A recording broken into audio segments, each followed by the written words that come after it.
Olá, bom dia. Estamos aqui para continuar as nossas conversas sobre linguagem escrita e a pandemia. É, Hoje vamos falar sobre um assunto que são dois em um, que é a questão da escrita e da linguagem do biografismo. Eu quero perguntar para nossa convidada por que biografismo e não biografia. A Rose chegou. Rose Silveira, um trabalho muito bonito com ela diz que é o historiador da Amazônia. Vamos ver. Tem assuntos que eu sei bastante e tem outros que eu aprendo muito. Então, esse é um, por exemplo, que eu vou com certeza aprender bastante.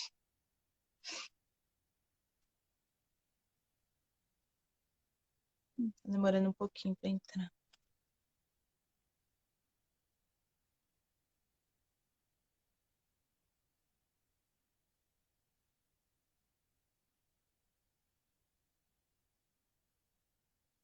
Estamos esperando a Rosa entrar.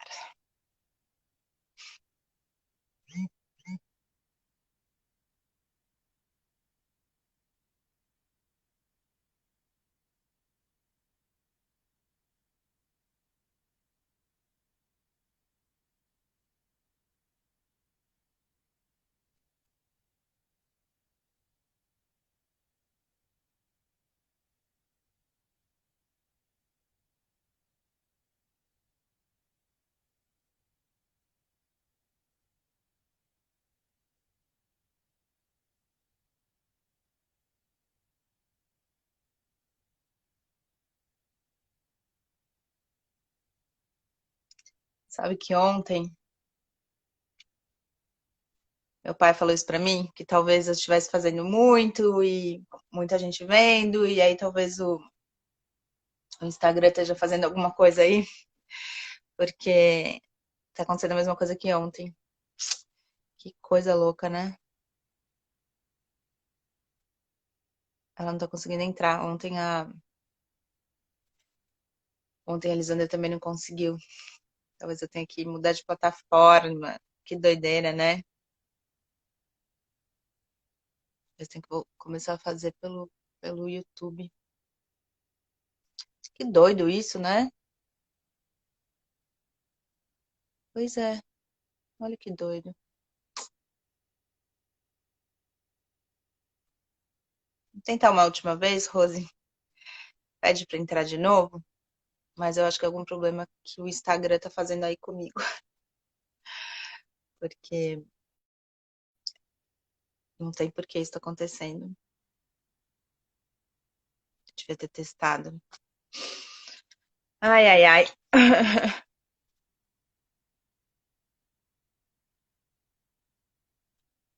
Pede mais uma vez, senão a gente vai ter que fazer como ontem, ir pro seu perfil. E depois eu vou ter que ver o que tá acontecendo. Talvez mudar de plataforma para fazer as lives.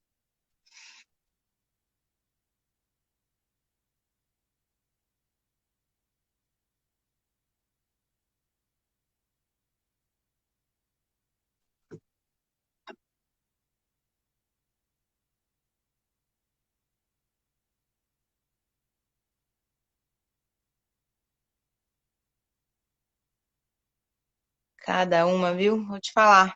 Não é fácil, não.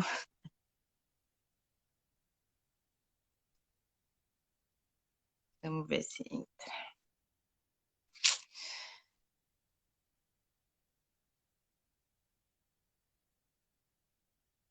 Poxa vida, né? A gente vai fazendo um trabalho de um tempão e tudo, e de repente começa essas coisas estranhas acontecerem.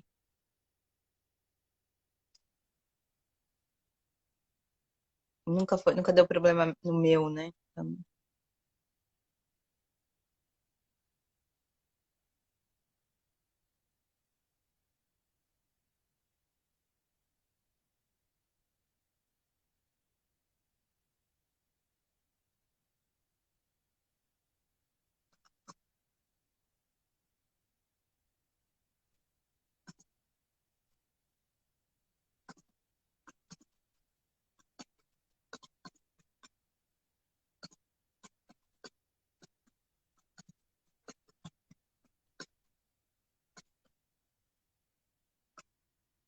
Pois é, eu acho que a gente vai ter que fazer no seu.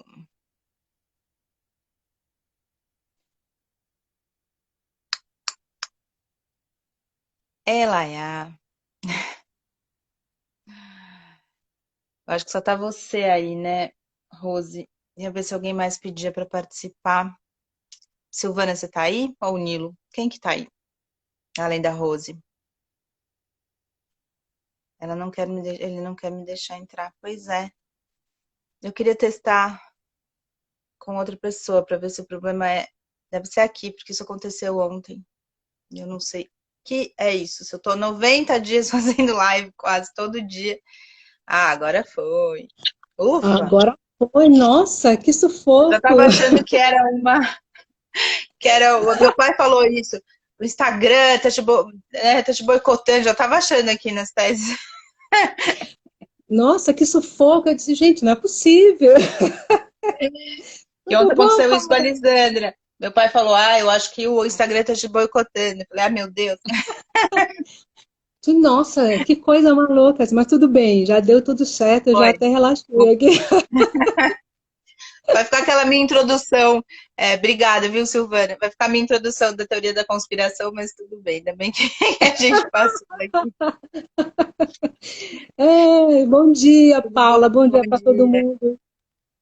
Tudo bom. Acho que ele queria concorrente. Acho que sim. Acho que quando eu falei, vou pro YouTube, aí ele falou, não, deixa eu pôr aqui. Então, é verdade. Tá diferente, cabelo curto, tanto tempo, né, que a gente não se vê nessa pandemia. Exatamente. Sei lá, deu uma vontade, eu sempre tive vontade de ter um cabelo bem curtinho, voltar a ter, né, depois de milênios assim, aí resolvi experimentar, tô gostando, senti Ai, que o bom. desenho da cabeça na mão, assim, é legal. Rosa, eu tava falando aqui que às vezes tem assuntos que eu conheço mais e tal, e outros que eu conheço bem menos. Esse, por exemplo, e até queria falar sobre isso, né? Acho que é um bom mote pra gente. Acho que são duas coisas que eu queria começar perguntando para você, né? Por que eu não Hum. conheço Vicente Salles até você me falar dele, né? Sendo que, enfim, não é que eu saiba tudo, obviamente, mas enfim, quase nunca tinha ouvido falar, eu acho, né? Você contou algumas vezes essa história tão importante, né? Uma figura tão importante para a Amazônia, ou seja, para o Brasil. Por que, que a gente, de modo geral, ouve tão pouco falar sobre ele? O que, que acontece, né? Eu queria que você falasse isso e essa importância, assim, digamos, o que, que você pensaria para um começo de conversa dessa importância dessa figura aí para a Amazônia e para o Brasil? Paula, a tua pergunta foi exatamente a questão que eu fiz para fazer a minha tese de doutorado sobre o Vicente Salles, né? É, eu comecei a ler a obra do Vicente, assim, do ponto de vista acadêmico, assim, com um pouco mais de profundidade, a partir do meu mestrado. A obra do Vicente Salles voltada para teatro, para a história do teatro, né? No Pará, no Grão-Pará, ela foi fundamental para que eu pudesse fundamentar o meu trabalho de mestrado, que era sobre o Teatro da Paz e todo o contexto da cidade de Belém, do século XIX, principalmente, entrando um pouco no século XX também. E o Vicente Salles tem um papel fundamental, ele é um historiador fundamental do teatro, da música, da imprensa, e eu achei muito interessante a forma como ele fazia dentro da própria obra, né, de temporalidades tão largas, como ele como ele faz a biografia, pequenas biografias de sujeitos que são esquecidos da história.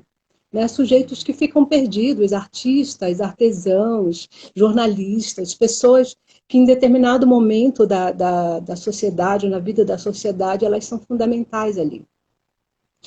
E isso é muito recorrente na obra dele, né? Nos mais de 20 livros que ele tem sobre a Amazônia.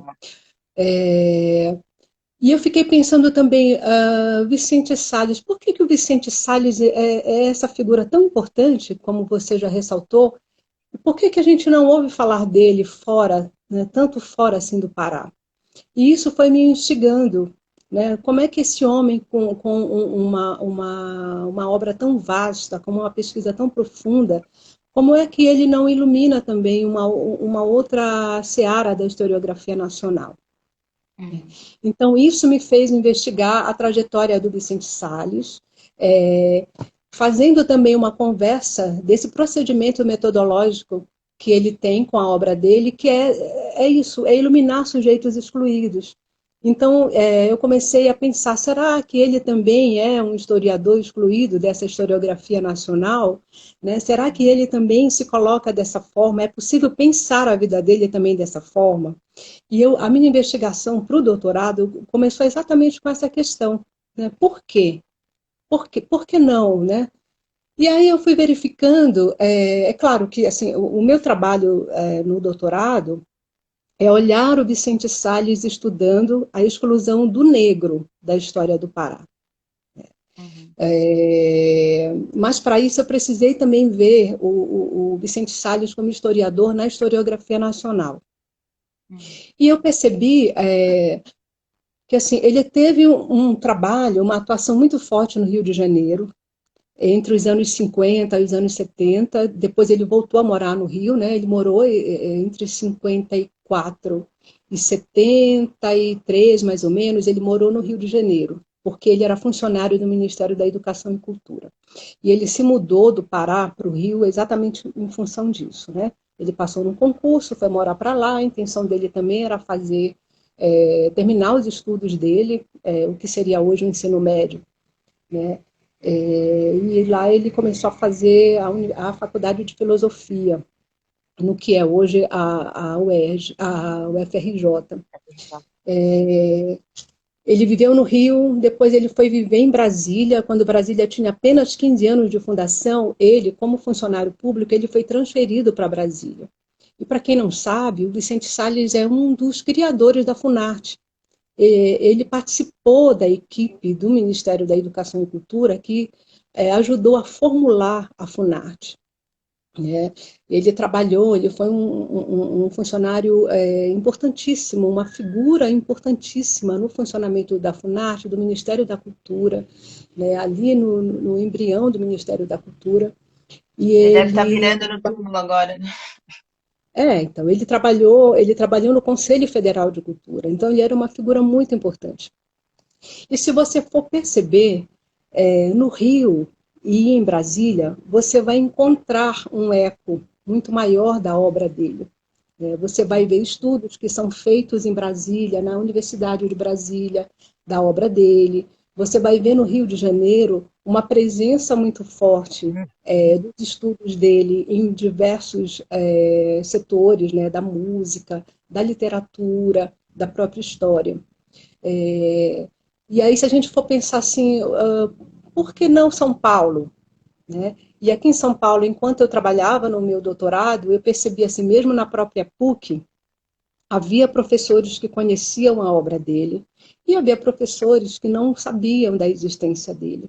Né? Isso me na faculdade de instigava. História, né, Rose? Isso, Hã? é bom pontuar que é na faculdade de História, né? Não é? História, dentro da história. E assim, pessoas que conheciam profundamente a obra dele, pessoas que nunca tinham ouvido falar dele. Eu tenho uma hipótese, né? Eu não cheguei a discutir isso exatamente no meu trabalho, mas eu tenho uma hipótese. O Vicente Salles, no Rio de Janeiro, ele teve uma vida muito vinculada à campanha de defesa do folclore brasileiro.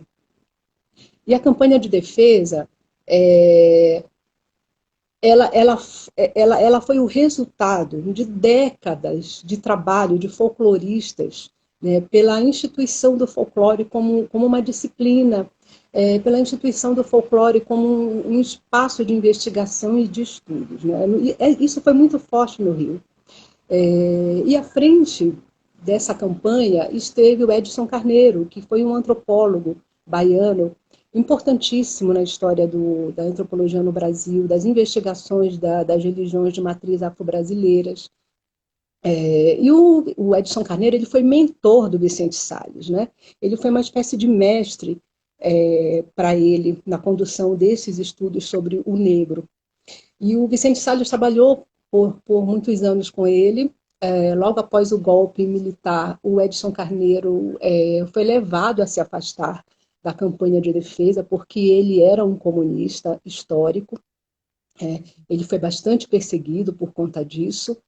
Saiu da Bahia, inclusive lá na finalzinho da década de 30, porque era comunista. Foi para o Rio buscar seus pares, né, buscar uma certa convivência, mas ele sempre foi marcado muito por isso. E o Vicente Salles teve nele um mestre, um mentor, uma figura fundamental para os estudos dele também. E quando o Edson Carneiro saiu da campanha do folclore, o Vicente Salles permaneceu, porque o Edson Carneiro disse para ele: você precisa permanecer na trincheira do folclore. Uhum. No finalzinho da década de 40, ali já perto de 50, quer dizer, o Vicente Salles nem conhecia o Edson Carneiro nessa época, o Edson Carneiro teve um embate intelectual muito interessante, que você pode acompanhar isso em vários artigos e revistas periódicos na área da antropologia, da sociologia, com o Florestan Fernandes. Eles eram antagonistas, né, intelectualmente falando, defendiam pontos de vista muito diferentes em relação à abordagem do folclore, como disciplina, como estudo, como campo de estudo. Eu tenho a impressão que o Vicente Salles nunca aderiu, né, aos propósitos, às ideias, às premissas do pensamento do Florestan Fernandes em relação ao folclore. E eu tenho a impressão que, muito em função disso, a obra dele não chegou a São Paulo dessa forma, né? Como também um autor importante na área do folclore. Eu tenho a sensação de que passa um pouco por aí, por essas intelectuais, né? Por essas brigas intelectuais em relação a um Deu uma campo travadinha. temático de estudo. Deu uma travadinha aqui. Bom, eu li muito Florestan Fernandes na faculdade, mas nunca ouvi falar do Vicente Salles na faculdade de História na USP, né? Então, É talvez verdade, tenha um sim. ganhador aí nesse embate. Mas eu queria te fazer uma pergunta, depois você volta a falar disso, sobre a questão do folclore, né? Que é um termo super polêmico, né, Rose? Eu tive aqui o Rudá Andrade, que por acaso é o neto do Oswald, né?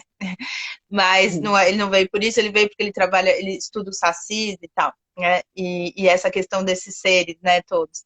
E ele falou, ele deu uma definição para folclore dizendo que talvez essa grande questão que se coloque hoje com esse termo, que as pessoas não curtem muito, quem estuda essa área, é porque o folclore talvez tenha uma intenção um pouco de plasmar, né? De ser um espaço onde você deixa as coisas como elas estão, digamos assim, né? De você poder fazer tipo, um mapeamento né, das questões tal relativas a isso. E que seria um passo além, sair dessa questão do folclore e poder ver essas questões todas vivas, né? Então você seria mais talvez essa questão que se faça. E o Rudá falou que o folclore foi muito importante, enfim, né? Também é um campo de estudo muito importante.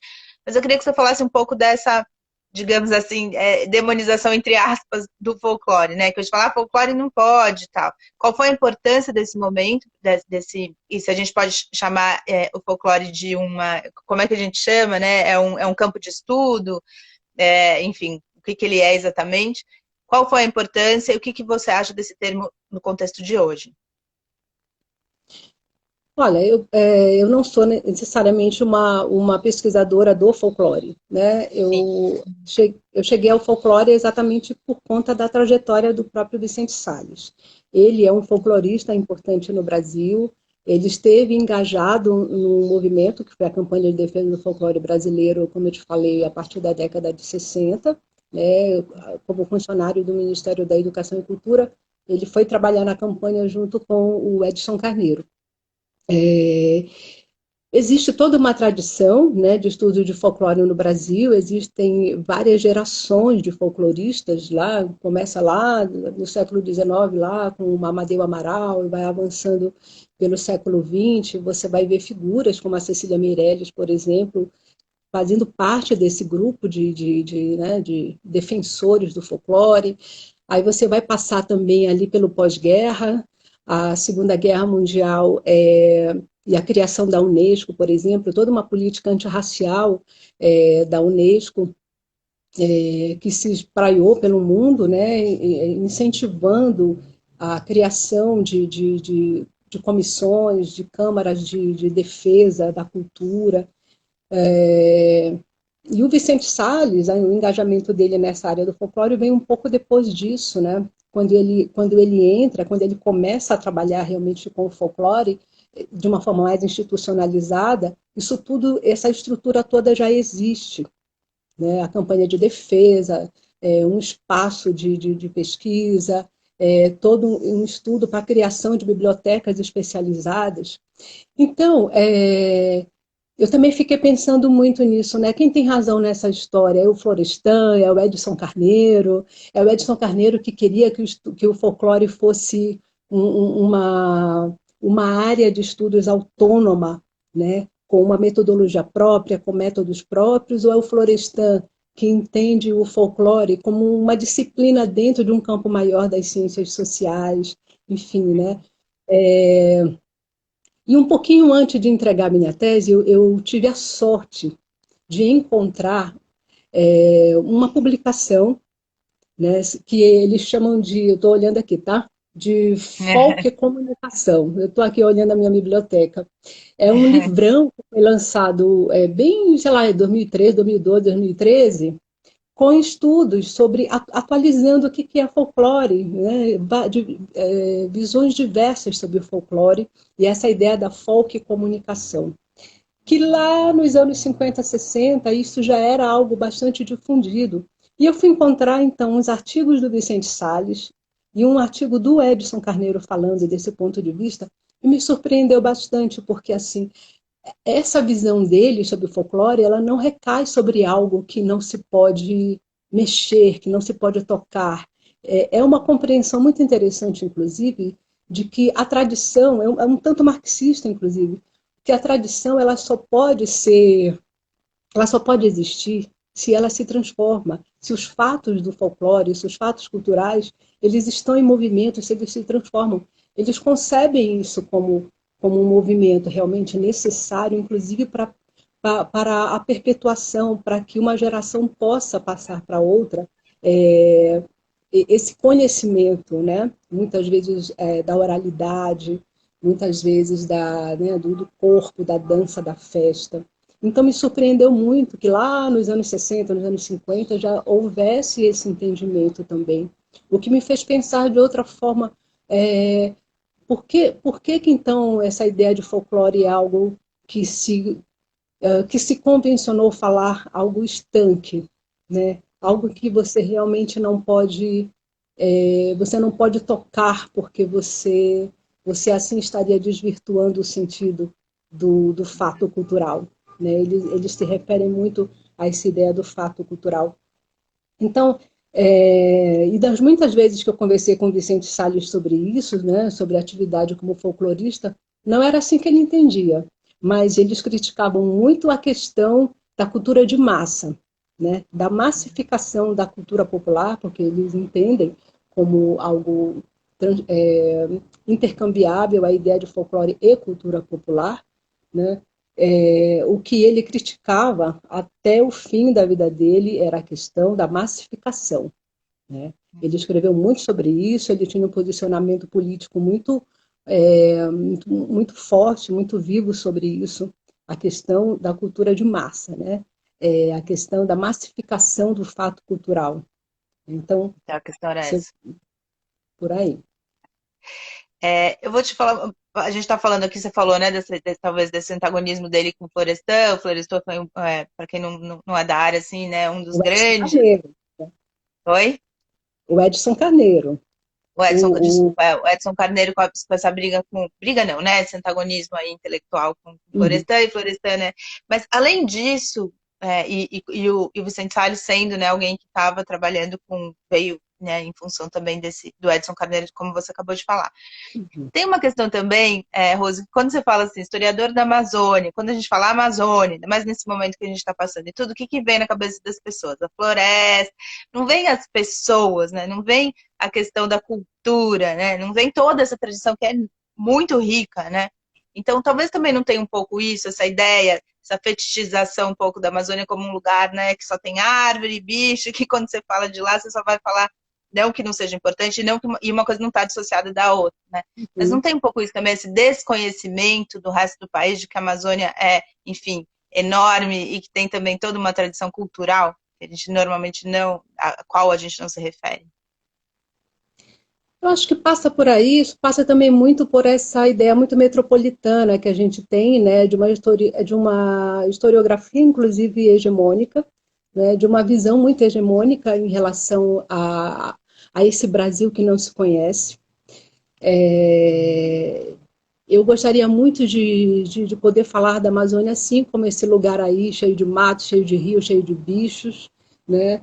Que cada vez mais vem sendo devastado, né? O índice de desmatamento é enorme, e isso implica, isso tem um impacto imenso nos corredores ecológicos, né? Em todos os ecossistemas riquíssimos que existem por toda a floresta, por toda a extensão da região, que não é só Brasil, abrange outros países também, né, a cobertura florestal.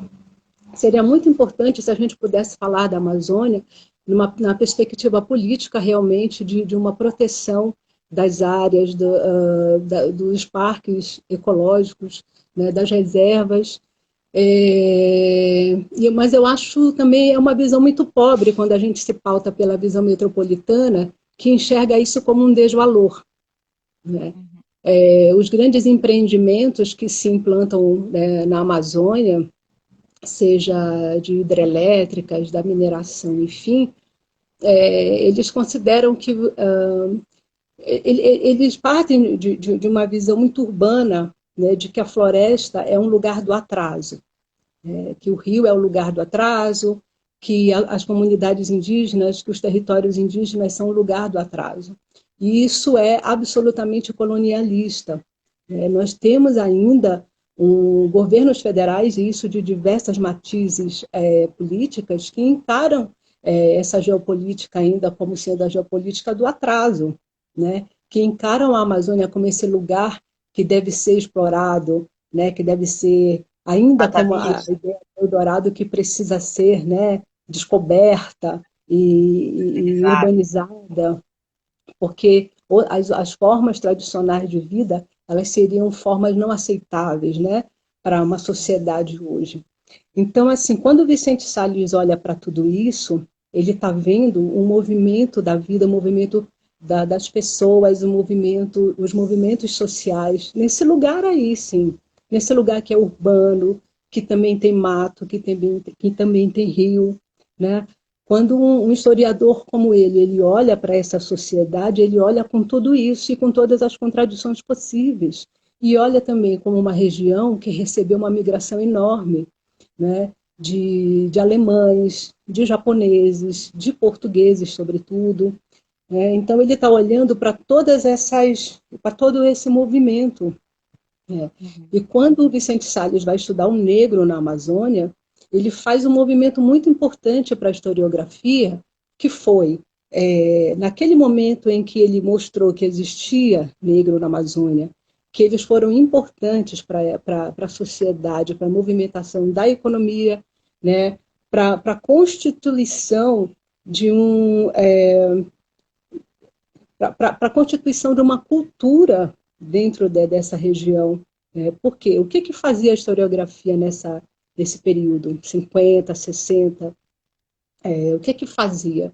Olhava o negro, né, olhava a presença do negro do ponto de vista da pureza cultural. Então, o que contava ali? Contava aquele negro que não tinha sido, que não tinha passado por todo um processo ainda de hibridização, né? Contava aquele negro que ainda estava muito mais próximo das suas purezas africanas, né? E existia Uhum. nos estudos chamados de estudos africanistas esse preciosismo. Então, por exemplo, o negro que chegava no Grão-Pará, ele já tinha passado pelo Maranhão, ele já tinha, né, ele Tá já lá, tinha, né? né, já tinha, enfim, tido toda uma absorção da cultura indígena também. Então, por isso, por esse ponto, por essa perspectiva da historiografia, não existia o negro puro na Amazônia. Então, não valeria a pena estudar essa população. Mesmo Né? os estudos que estudavam, mesmo os estudos que estudavam a história dos negros, achavam que não valia a pena estudar os negros na Amazônia, é isso? Não vale a pena primeiro, porque quantitativamente, aí nós estamos muito na seara da história econômica, né? Quantitativamente, essa presença do negro não seria tão importante na Amazônia como foi para a Bahia, como foi para o Rio, né? E também tinha essa questão da pureza. O próprio Edson Carneiro também tinha um pouco essa visão, né, dessa pureza do negro. E o Vicente Salles, Rose, ele vai fazer... deixa eu só colocar aqui que a Silvana e a Cibele, eu acho que é Cibele, Cile, aqui, Cile, falaram que uma coisa não exclui a outra, que são questão de preconceitos, né, que é perfeito, que é o Brasil desconhecido, da gente poder juntar essas duas coisas, como a gente estava falando, da questão da floresta com a questão da cultura, né, que as duas coisas estão imbricadas, só para colocar aqui o que elas disseram. Claro, sim. É, então, assim, né, retomando isso, o que o Vicente Salles vai fazer e que foi tão importante para a historiografia da Amazônia e por extensão, para a historiografia brasileira? Ele mudou a chave, mudou o tipo de fonte, ele inclusive saiu dessa seara da antropologia e do folclore e foi para a história social, porque foi pela história social que ele foi enxergar os negros na Amazônia e como ele foi enxergar? Pela literatura, pelos jornais, coisas que o Gilberto Freire já fazia, pelos jornais, pela música, pela dança, porque ele foi encontrar no Pará, foi encontrar em Belém, herdeiros de tradições. Ele foi encontrar o Tó Teixeira, que tinha sido filho de um homem escravizado, né? O Tó Teixeira, que tinha nascido no século XIX, o pai dele tinha sido escravizado também. Então, assim, o Tó Teixeira é um músico, ele era um gráfico, né? Ele trabalhava com gráfica, ele era encadernador. E esse homem foi fundamental para a historiografia do Vicente Salles, porque ele trouxe a música, ele trouxe escritos, ele trouxe toda uma tradição memorial, oral, né? A partir desse material, o Vicente Salles foi construir todo uma cultura urbana, uma cultura da música que era remanescente, né, do período da escravidão. Então, quando ele escreve O Negro no Pará, o Negro Pará é atravessado por essas intersubjetividades, ele é atravessado por uma documentação colonial, ele é atravessado por uma documentação histórica que está nos jornais, né? Então, ele vai ver o negro por onde a historiografia não via e não poderia aferir, porque era uma outra perspectiva, era outra forma de ver a história. E é assim que ele vai inserindo o negro no Pará na historiografia nacional. Então, eu vou ver se eu consigo mostrar aqui, ó. Esse livro é O Negro no Pará. Essa é a terceira edição do livro. A primeira edição saiu em 71. Veja só a importância dos livros. Os livros, eles não são neutros, né? A importância do objeto, do livro como artefato, né? Para lembrar Hannah Arendt. A primeira edição em 71, que foi, inclusive, foi acolhida por um homem que era do regime militar, né? Que era Deus, meu Deus, eu vou lembrar o nome dele. Eu não vou lembrar, mas eu vou ler o nome dele. Lê é um jeito de lembrar também, né? É verdade, ele foi uma figura. O Arthur César Ferreira Reis, amazonense, historiador, ele foi um homem do regime que acolheu um livro de um comunista, né, por entender a importância daquele livro naquele momento, década de 70. Né. Em 1988, esse livro teve uma segunda edição. E foi um pleito, foi uma reivindicação do movimento negro no Pará, para que esse livro fosse reeditado pelo poder público, porque, entre outras coisas, imagina, você está falando de 1988, Constituição Brasileira, a Constituição que garantia que fossem mapeadas as áreas de quilombos em todo o Brasil. E o livro do Vicente Salles, ele traz esse mapeamento dos quilombos no Pará. Então, o livro dele foi fundamental para que o governo do estado do Pará reconhecesse as áreas de quilombos na Amazônia, no Pará. Eu vou chorar. Então, É uma história muito é linda, verdade. né? Deixa eu só falar assim, ó, tá aqui vários fãs seus, viu? O Alexandre, a Érica estão dizendo que são seus fãs. Eu espero que eles se comportem, que eles não façam bobagem aqui. E a Silvana disse, nossa, 71, uau, né? 49 anos já. Você vê que é um É olhar verdade. que agora também, que esse jeito de olhar para a história vai se aprofundando, né, Rose? E a Silvana falou, que aula! Você admira o Pará, agora ainda mais. Então, e esse livro, essa edição que eu mostrei agora, foi feita pelo Instituto de Artes do Pará, é uma terceira edição, já toda revisada, saiu em 2005. Esse livro veio, o lançamento desse livro veio acompanhado de um documentário em que eu tive assim uma honra de participar na produção desse documentário, é um vídeo documentário em que se fala do legado dessa pesquisa do Vicente Salles, né? Ele dá um depoimento muito importante sobre o contexto da produção desse livro, e vários intelectuais, pessoas que mostram qual foi a importância desse livro para o Pará, né? Não só para a historiografia, mas para os movimentos sociais, para um entendimento o quanto foi importante esse movimento que o Vicente Salles fez na historiografia, de ver o negro na história do Pará, né? De tirar o negro desse silêncio da história, né? Que o Pará não era só uma terra para estudos sobre a cultura indígena, né? Porque isso é fundamental, é óbvio que é fundamental, mas no momento em que ele faz essa inversão, em que ele diz, não tem só populações indígenas, tem negros também. Tem negros e eles estão em todos os lugares, eles estão em todos os momentos da história. Do mais importante, eles estão na cabanagem, que foi né, século XIX, eles estão nos palcos dos teatros, eles estão nos saraus, eles estão nas ruas, eles estão fazendo batuques. Como é que não tem negro no Pará? Né? Como é que não tem negro nas cidades? Como é que não tem negro nos ambientes rurais? Então, como é que não tem negro no Marajó? Né? Então, a obra do Vicente Rose, Salles, ela está...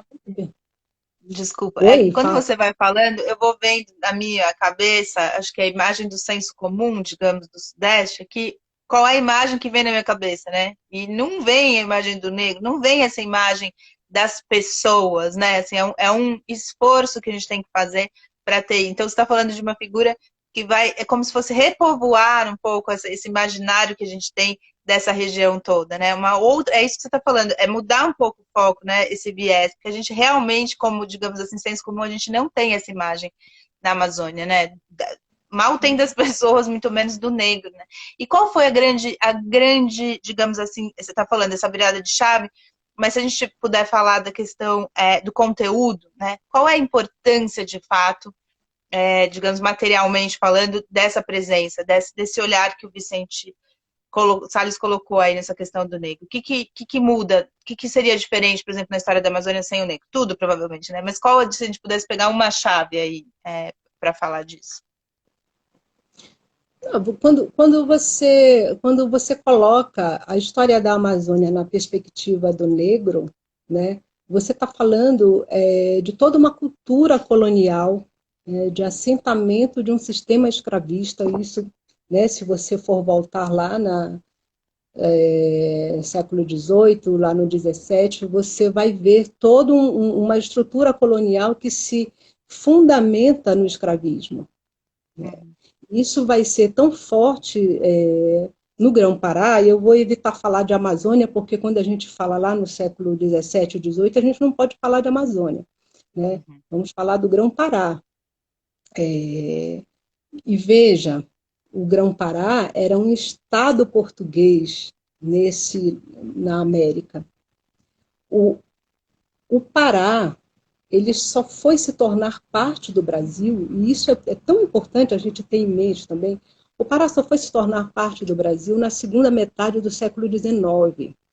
O Caramba. que existia, o estado do Grão-Pará e o estado do Brasil eram duas coisas distintas. E o estado do Grão-Pará estava vinculado à coroa portuguesa. Ele era um outro estado, ele era uma outra Que dinâmica louco isso. da Não estrutura lembrava disso. colonial.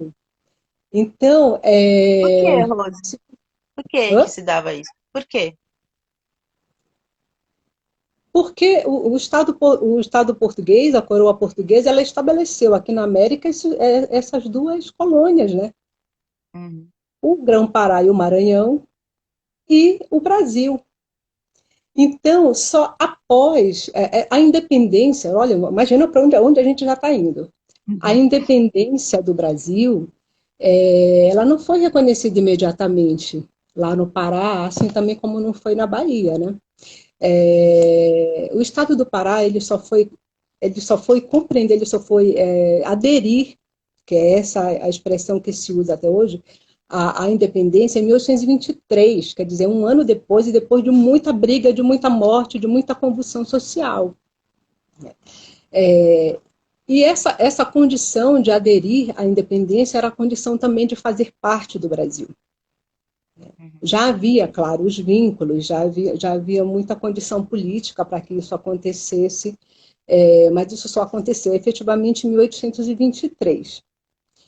E então, assim, quando Vicente Salles olha para esse conjunto todo, né, para toda essa temporalidade, e ele enxerga o negro, ele está enxergando toda uma dinâmica social, ele está enxergando o negro nas cidades, como eu falei, ele está enxergando o negro trabalhando, ele tá falando de todo um processo de produção econômica ativa, cultural, de sociabilidade, que não faria sentido sem a presença do negro, né? Uhum. Que não faria sentido se você pensar nas ordens religiosas no Pará, lá no século XVIII, se você, sabe, a dinâmica da vida, é a dinâmica da sociedade em curso. Se você não enxergar o negro nessa dinâmica inteira, você não está fazendo história, nem historiografia, né? Você está simplesmente tirando Grande de parte. uma sociedade, né, a sua as pessoas, né, a população, todo esse contingente humano que efetivamente construiu essa história, né? Uhum. Então, E aí, não pode falar. eu queria te perguntar, dentro desse universo gigantesco desse homem tão, né, que revolucionou aí essa forma até de se olhar para todo um espaço do Brasil, com 20 livros, eu vou fazer a pergunta de quem trabalha também com trabalho acadêmico, que é a nossa grande questão, acho que da Humanas, que recorte, como é que você chegou num recorte para estudar, para poder fazer um doutorado e não cinco, né? Rose, como é que foi chegar num recorte de uma obra, de uma vida tão vasta como o dele, e ainda tendo que, acho que, trazer, né, trazer esse homem para ser mais conhecido, né, pelo menos aqui no Sudeste, enfim, porque você fez a sua tese aqui, né, não foi lá. Uhum. Como é que você chegou no recorte? Que recorte é esse? E como é que foi? Como é que se deu esse? Esse recorte começa primeiro pela arrogância de que você vai dar conta de tudo, né? Então, Isso é assim, bem no começo, né? quando eu fiz o meu projeto de doutorado, eu estava saindo do mestrado, foi uma coisa quase colada na outra, assim, eu estava saindo do mestrado, em que eu tratei do Teatro da Paz, né, de uma história invisível do Teatro da Paz, da construção do Teatro da Paz, que é um teatro monumento fundamental, É outra importantíssimo no live Brasil. para a gente fazer. Aquele teatro É? maravilhoso. Essa é outra live Um para a gente teatro fazer só maravilhoso, sobre o eu Teatro da acho. Paz. Você vê, né? O Teatro da Paz, no século XIX, no Pará, lá em Belém, ele mostrava que Belém era uma das cidades mais modernas do mundo no século XIX, né?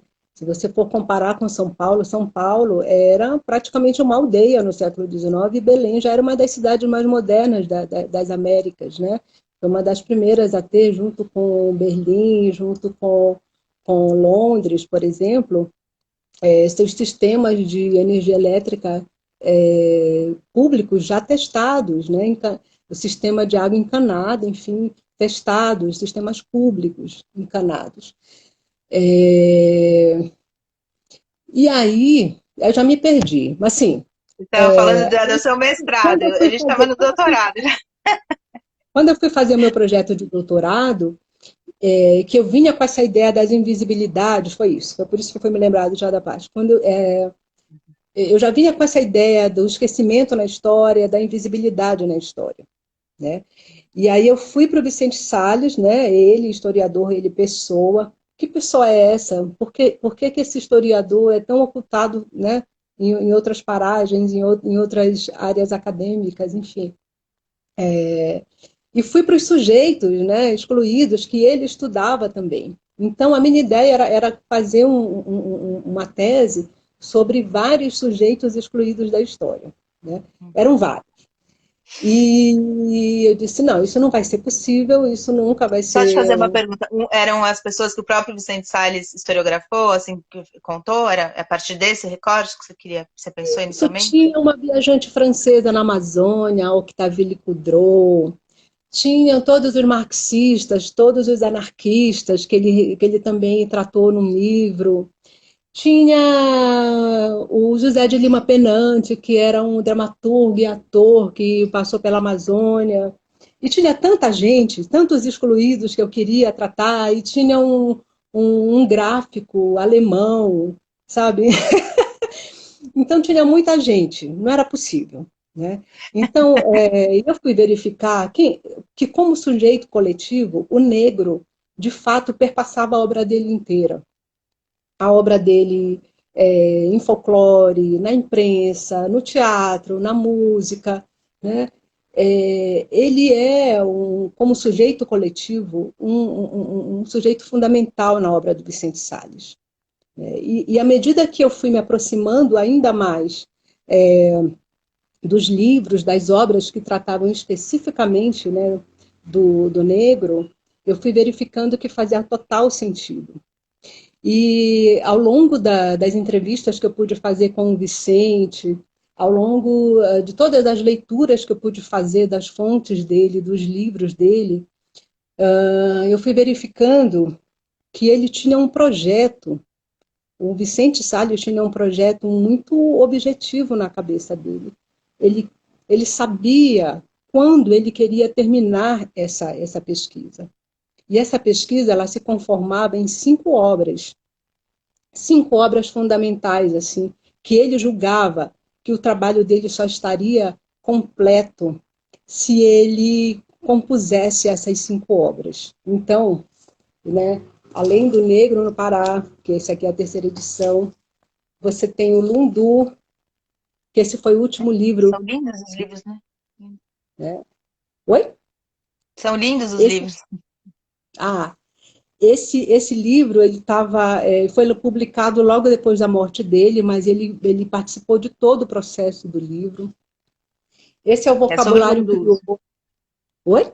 É sobre o Lundu, especificamente, sobre Sobre o essa Lundu. É tradição. sobre o Lundu e com todo o movimento que o Vicente Salles sempre fez. Ele olha aquela manifestação e ele olha toda a sociedade que se move em torno dessa dança, dessa música. Esse aqui é o vocabulário crioulo, que é complementar do Negro no Pará e que ele não conseguiu, na época, publicar, mas isso aqui são todos os termos que ele pôde apurar, né, da contribuição do falar do negro para a cultura. Né? E os mocambeiros, que são o movimento dos quilombolas no Pará, que é onde ele trata também da viagem da Octavie Coudreau, essa viajante francesa louquérrima que passou pelo Pará, pelo oeste do Pará. Esses 2 livros, esse aqui é a primeira edição, né, que O são vários Negro, artigos. Formação da O Sociedade Negro na Paraense. formação da sociedade paraense, que ele continua, ele amplia os estudos, né, a partir do Negro no Pará. Essa aqui é a segunda edição desse livro, que estava esgotado, é uma edição bem recente. E Ah, não, esse aqui é outro, mas eu vou mostrar para vocês. É tão maravilhoso que eu vou, mas não tem a ver, não faz parte dessa coleção do Negro, tá? Mas isso Tá. aqui é uma das obras mais importantes do Vicente Salles, Música e Músicos do Pará. Olha o Nossa levantamento Senhora, que mas ele foi fazendo ao longo da vida. trabalhou esse moço, hein? Caramba. Então, assim, eu estou falando aqui do Vicente, eu não apresentei vocês ao Vicente. Eu vou mostrar para vocês quem era o Vicente Salles. Era essa figura aqui. Ai, que velhinho, pô. Ah, Essa foto eu fiz dele em 2012, ainda durante o trabalho de pesquisa, uma foto no Rio. Eles tinham acabado de se mudar para o Rio de Janeiro de novo, né? Depois de passarem uma vida morando em Brasília. E essa foto foi feita alguns meses antes da morte dele. Então eu tive assim a felicidade ainda de conviver com o Vicente Salles nos últimos anos da vida dele, fazendo esse trabalho, né? Ele olhando também para um trabalho biográfico sendo feito sobre ele, sobre ele. né? Então Bonito, né? isso foi muito importante para mim. A morte dele mudou para mim toda a perspectiva metodológica do trabalho. A minha ideia, desde o início, sempre era construir, tecer uma história dele a partir da memória dele. Mesmo que essa memória fosse errática, mesmo que essa memória fosse fugidia e imprecisa, era isso que eu queria. Eu queria todas as imprecisões da memória, né? E quando ele morreu, eu precisei mudar isso, porque assim ele não teria mais ele falando dele, né? Uhum. Então eu tive que entrevistar outras pessoas que pudessem me ajudar também a finalizar processos, né? Histórias, trajetos, enfim. E aí, enfim, mas foi super importante porque eu acabei encontrando pessoas que puderam me falar com muita precisão em relação a ele, enfim, e finalizar o trabalho, né? Ô, Rose, Então, só uma coisa. Quando eu te chamei, você falou de biografismo, né? A gente não está acostumado a ouvir esse termo. A gente fala biografia. Biografismo é isso? Então, não é fazer uma biografia da vida, mas é olhar por esse olhar da memória? É essa a diferença? Eu queria que você falasse um pouquinho só desse termo. olha, existem muitas formas de você fazer biografia, né? Nesse vasto campo teórico que é o biografismo, você pode trabalhar de muitas formas isso. Tanto é que eu prefiro chamar esse trabalho que eu fiz de uma trajetória biográfica, porque ela é bastante recortada, né? Ela é bem um estudo de caso mesmo, porque assim não existe, eu pelo menos não concebo isso, e acho que tem historiadores importantes também que não concebem mais essa ideia de uma história total, né? Então, E nem a uma vida. biografia tem um pouco tem essa ideia de dar um todo, né? A biografia de passar pela vida toda, né? Só falando que a Silvana se emocionou, viu? Com seu relato. Que bom! Mas, assim, não existe, pelo menos na minha visão, nunca existiu essa vontade de fazer uma história, uma vida total do Vicente Salles, porque isso não existe, né? Isso não existe. A vida é fugidia, a vida escorrega para todos os lados, né? Essa ideia de que eu vou dar conta até do pensamento que ele teve quando ele foi fazer tal coisa nesse lugar. Não tem, nem ele mesmo lembrava de muitas coisas que aconteceram na vida dele. Então, eu prefiro chamar de uma trajetória, porque é um recorte bem delimitado em relação àquilo que ele estudou, a um aspecto de tantas coisas que ele estudou na vida dele. Eu quis fazer essa relação, que era uma vinculação legítima, dele olhando para sujeitos que ele tinha na memória dele desde que ele era criança. Ele foi nutrido por uma mulher negra chamada Maria Pretinha, que chegou na casa dele, né? Que foi mãe de leite dele e da irmã dele também, que foi esse leite que o salvou da morte, né? Quando criança, tinha uma tradição no interior que diziam que a criança vai levar a vela na mão, quer dizer, ela não se criava, ela ia morrer, então ela ia levar a vela na mão. E a Maria Pretina chegou na família do Vicente Salles para ser essa mãe de leite. Então, isso estava tão impregnado na memória dele, na forma de ver, que ele passou a entender o mundo dele a partir do mundo dos negros. Né? Ele dizia, como é que não tinha negro na Amazônia se eu via negros em todas as partes? Eles estavam nas bandas de música, eles estavam dentro da minha casa, eles estavam nas ruas, eles estavam nos comícios. Como não existiam negros? Né? Então, esse recorte ele foi fundamental para mim, porque assim, eu enxergo a vida do outro, eu enxergo a vida do outro a partir de um trabalho intelectual, né?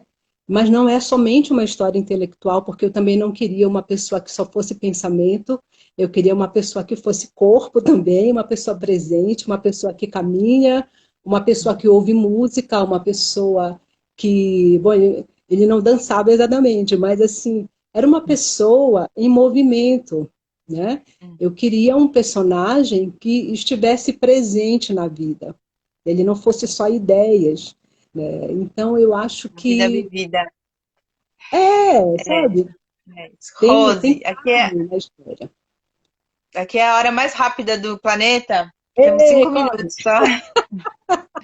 Eu queria, eu queria só atentar para um termo. Aí, de novo, a Silvana falou que a história é linda, é muito bonita mesmo. E ela contando é ótima. Ela tem uma voz, você tem uma voz ótima, você sabe disso. Não sei se já te falaram, mas sua voz é muito boa para contar a história.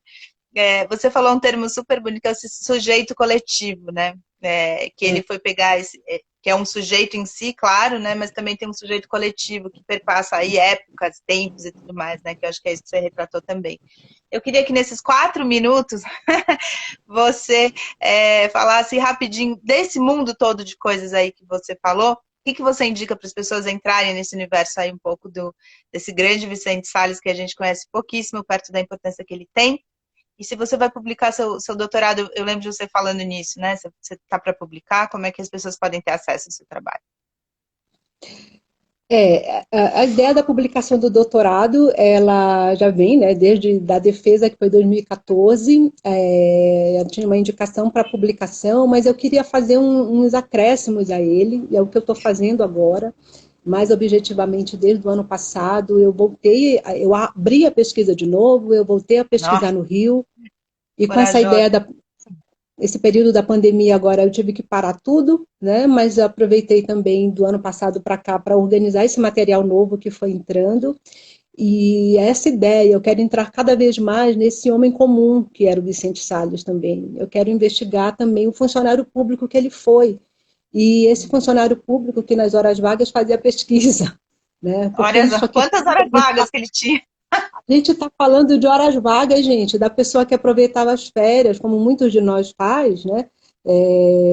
Muitos de nós fazemos, de aproveitar as suas férias para fazer trabalho, aquilo que lhe dá prazer, né? Então, eu estou fazendo isso. Eu espero publicar esse trabalho. Também não me coloco muitos prazos, porque agora também eu não tenho prazos acadêmicos a cumprir, então eu estou um pouco mais livre para estabelecer os prazos dos meus desejos, né? De finalização desse trabalho. Se vocês forem ver também na internet, pelo Cielo, tem publicações que eu fiz sobre o Vicente Salles. Então, esse artigo que eu mostrei aqui também, ele está no Cielo, que Ela é uma foi na base de dados, né? É uma revista. base que você pode achar vários artigos acadêmicos. Né? Isso. Esse aqui foi no boletim do Museu Paraense Emílio Gueldi, de Ciências Humanas, que saiu em 2013. A minha tese, ela está na base de dados da PUC, é fácil encontrar a tese inteira, já atualizada, publicada lá, é possível acessar. Ela tem um nome muito engraçado, mas eu vou dizer para vocês. Ó, é o Cidadão Iaporonga, a peleja de Vicente Salles contra a exclusão do negro da história do Pará. Então, vocês acham lá na biblioteca da PUC também, dá para ler todinha lá. E aí, um livro dele que você indique para quem quer começar? Ó, essa é uma pergunta difícil. Um livro do Vicente Salles. Um Meu só. Deus. Olha, eu acho que na Pacatatu esse livro aqui é muito legal. Se você quer começar a ler o Vicente, esse livro aqui é recente, ele está em catálogo e ele pode ser Bacana. achado pela editora Nego na Pacatatu. formação do querido, vai acabar, vai cair, 17 segundos. Super Ei, não obrigada, viu? acredito. Foi ótimo. Vamos fazer outro, Obrigada, porque é muita gente. coisa boa. Tchau, gente. Obrigada por vocês terem vindo. Amanhã eu tô aqui Ei, de novo. Tchau. tchau, 11 Paula. da manhã. Obrigadão. Obrigada a Obrigada. você.